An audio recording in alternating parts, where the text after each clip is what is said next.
to have an abortion. That's the longest waiting period in the country. And it forces women to also consult with a so-called pregnancy crisis center before they're allowed to move forward as well. For those of you who've never heard of a pregnancy crisis center, they are essentially fake quack medical clinics run by abortion opponents.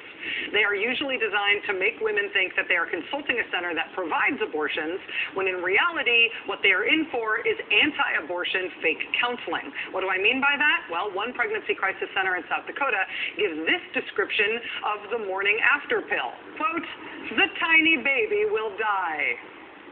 And now the government of the state of South Dakota will be big enough that it will force women to go to a quack counseling center that will tell them things like that before they are allowed to see an actual doctor. So South Dakota wins the prize today for big government conservatism's most extreme new anti-abortion law. But it has real competition. We asked somebody from the nonprofit Guttmacher Institute for a list of states where abortion rights are at risk. The list that she gave us looks like this: 24 states with bills designed to make it almost impossible for abortion clinics to operate, or that restrict insurance coverage, or that ban abortion outright after 20 weeks, or in some cases after you'd reasonably know that you were pregnant at all.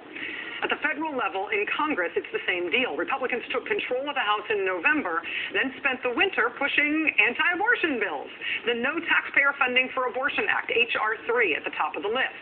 The Protect Life Act, H.R. 358, further down, because it mostly doubly, triply does the same thing that's already law anyway. H.R. 217, the Title 10 Abortion Provider Prohibition Act, which defunds Planned Parenthood because that makes so much sense when you're trying to prevent unplanned pregnancies.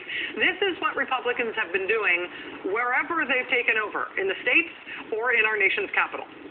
What did you think the 2010 elections were about? Did you think the 2010 elections were about jobs?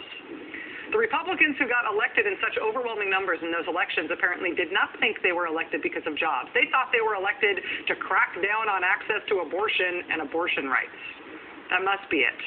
Because for politicians who are supposedly in such a rush to fix the economy, these guys have a ton of time on their hands to worry about monitoring every last pregnancy in America, among other things that also have nothing to do with creating jobs. We'll have more on that in just a moment.